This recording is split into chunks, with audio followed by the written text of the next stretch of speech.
Halo, selamat datang kembali ya di sesi pendalaman kita.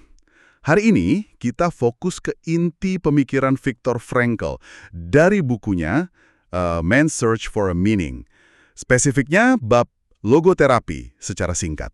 Betul sekali. Ini kan pandangan uniknya tentang psikologi ya, yang ditempa oleh pengalamannya yang ya ekstrim di kamp konsentrasi. Oke, jadi misi kita hari ini apa nih? Biar jelas.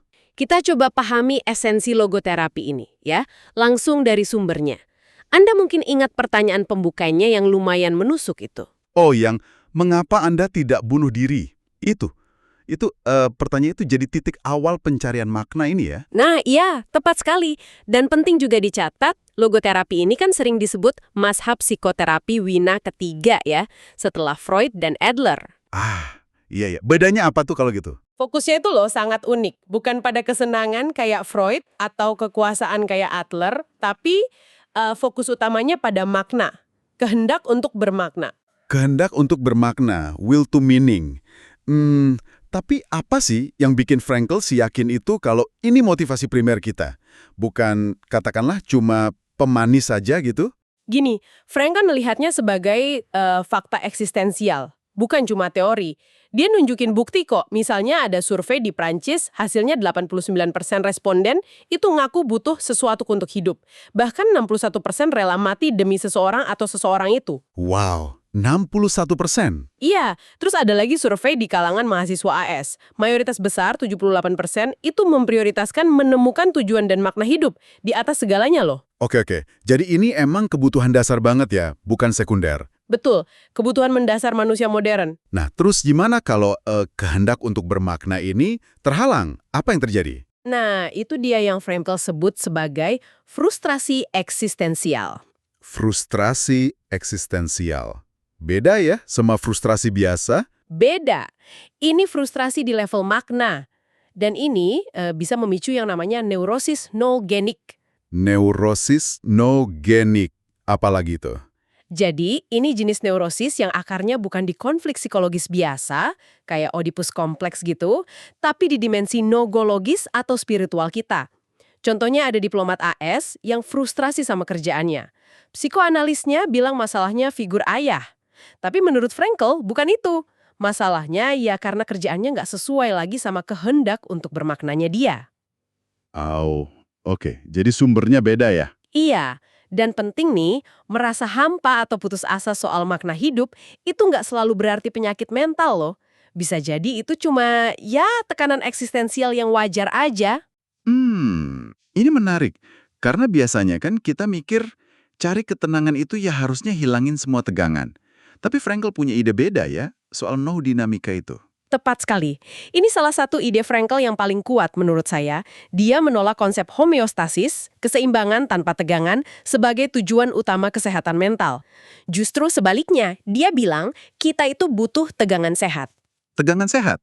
Gimana tuh maksudnya? Tegangan antara siapa kita sekarang dan siapa kita seharusnya atau bisa jadi, atau antara apa yang udah kita capai dan apa yang masih harus kita penuhi. Nah, ini no dinamika, semacam motor penggerak ke tujuan yang bermakna. Jadi kayak ada gap yang memotivasi gitu ya? Persis. Mengutip Nietzsche, kan, yang sering dikutip Frankl juga, dia yang punya mengapa untuk hidup bisa menanggung hampir semua bagaimana. Ini kunci ketahanan. Kayak pengalaman Frankl sendiri yang bertahan demi manuskripnya di camp itu. Iya. Jadi tegangan itu positif.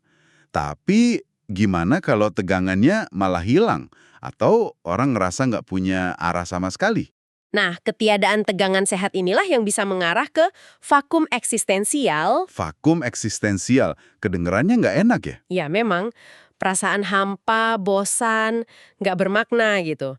Menurut Frankl, ini mau wabah di abad ke-20. Penyebabnya, dia lihat ada dua.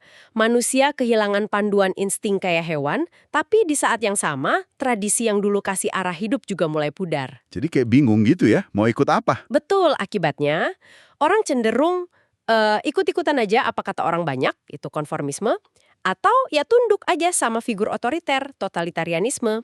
Vakum ini bisa muncul jadi kebosanan akut kayak Sunday neurosis itu, depresi pas libur, atau bisa juga nyamar jadi depresi klinis, agresi, kecanduan. Oh, jadi mengejar kuasa, uang, atau kesenangan itu bisa jadi kompensasi ya? Seringkali begitu, termasuk hiperseksualitas juga. Itu kompensasi atas kekosongan makna. Oke. Nah, kalau kita ngerasa kejebak di vakum itu, logoterapi nawarin jalan keluar nggak? Gimana caranya nemuin makna? Ada 3 jalan utama yang Frankel identifikasi. Pertama, ya lewat tindakan nyata. Menciptakan karya, melakukan perbuatan baik, kontribusi lah. Oke, berkarya atau berbuat. Terus? Kedua, lewat pengalaman. Mengapresiasi kebaikan, kebenaran, keindahan alam, seni misalnya. Atau lewat hubungan mendalam sama orang lain, yaitu cinta. Bagi Frankel, cinta sejati itu bisa bikin kita lihat esensi terdalam dan potensi orang lain, terus bantu mereka mewujudkannya. Wah, dalam ya soal cinta ini. Oke, yang ketiga apa? Ini kayaknya yang paling personal buat Frankel ya, lihat latar belakangnya. Bener banget, jalan ketiga adalah lewat sikap kita terhadap penderitaan yang nggak bisa dihindari. Ini poin krusial. Penderitaan yang tak terhindarkan. Iya, penderitaan itu kan bagian hidup. Nggak bisa ditolak. Yang penting bukan penderitaannya itu sendiri, tapi gimana sikap kita menghadapinya. Di situ letak kebebasan terakhir kita. Kita ditantang untuk mengubah tragedi pribadi jadi kemenangan batin. Mengubah kesulitan jadi pencapaian manusiawi.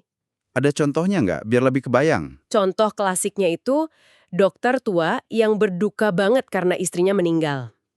Makna ditemukan pas dia sadar, penderitaannya ini adalah semacam harga yang dia bayar supaya istrinya nggak perlu ngalami duka kehilangan dirinya. Ah, oke. Jadi penderitaannya jadi punya tujuan gitu ya? Iya, tapi ingat ya, penderitaan itu sendiri nggak diperlukan buat makna. Jangan dicari-cari, tapi makna tetap mungkin ditemukan meskipun dalam penderitaan, asal penderitaannya emang nggak bisa dihindari. Kalau sengaja cari derita ya itu masokisme namanya. Oke, jelas. Nah, selain 3 jalan itu, Frankel juga nyinggung makna super atau super meaning. Ini apalagi nih, kok kayaknya lebih dalam lagi? Ini sebenarnya pengakuan akan batas kemampuan rasional kita. Super meaning itu merujuk pada makna ultimate kehidupan yang mungkin, ya, melampaui kapasitas intelektual kita buat paham sepenuhnya. Jadi, kita nggak bisa paham gitu? Bukan nggak bisa, tapi mungkin nggak sepenuhnya dengan logika aja. Kita nggak diminta untuk nanggung hidup yang absurd atau tanpa makna, tapi lebih ke nanggung ketidakmampuan kita buat menangkap makna itu secara logis utuh. Kayak kata Frankel, logos makna itu lebih dalam dari logika. Kisah Rabi yang kehilangan semua keluarganya di camp, terus dia melihat penderitaan itu sebagai jalan pemurnian menuju tujuan ilah yang lebih tinggi, nah itu contoh gimana iman pada super meaning bisa ngasih kekuatan. Oke. Terakhir nih, soal kefanaan hidup. Kan kita semua bakal mati ya. Apa itu nggak bikin semua jadi sia-sia? Justru sebaliknya menurut Frankel. Kefanaan hidup itu nggak menghapus makna, malah ngasih urgensi dan tanggung jawab. Tiap momen jadi berharga. Potensi emang fana, tapi begitu potensi itu kita wujudkan lewat tindakan, cinta, atau sikap berani hadapi derita, itu jadi kenyataan abadi yang tersimpan aman di lumbung masa lalu. Lumbung masa lalu ya? Iya. Frankel bilang, having been is the surest kind of being. Pernah ada itu cara ada yang paling pasti. Masa lalu itu bukan kehampaan, tapi gudang penuh berisi panen perbuatan, cinta, dan penderitaan yang udah kita jalani dengan berani. Wah, keren banget cara ngelihatnya ya. Jadi kesimpulannya nih, logoterapi itu kayak panggilan buat kita semua ya. Buat Anda juga para pendengar. Panggilan untuk aktif cari dan wujudkan makna dalam tiap situasi. Lewat apa yang kita kerjakan, siapa atau apa yang kita cintai, dan terutama gimana kita milih sikap pas hadapi kesulitan yang nggak terhindarkan. Iya, semuanya didorong oleh kehendak untuk bermakna yang ada di dalam diri kita. Hidup itu seolah terus bertanya pada kita, dan jawaban kita ya ada pada tanggung jawab yang kita ambil. Betul. Nah, sebagai pemikiran penutup nih buat Anda renungkan, kalau Frankel benar, kita selalu punya kebebasan terakhir buat milih sikap, bahkan di situasi paling buruk sekalipun. Mungkin pertanyaannya jadi lebih dekat ke kita ya. Dalam tantangan-tantangan kecil sehari-hari, Anda misalnya macet, deadline kerjaan, salah paham kecil, Gimana Anda bisa secara sadar pakai kebebasan memilih sikap itu untuk nemuin secercah makna, atau bahkan pertumbuhan tak terduga, yang ternyata mungkin ada bahkan di situasi paling remeh sekalipun. Pertanyaan yang bagus banget untuk direnungkan. Terima kasih sudah menyimak pendalaman kita kali ini.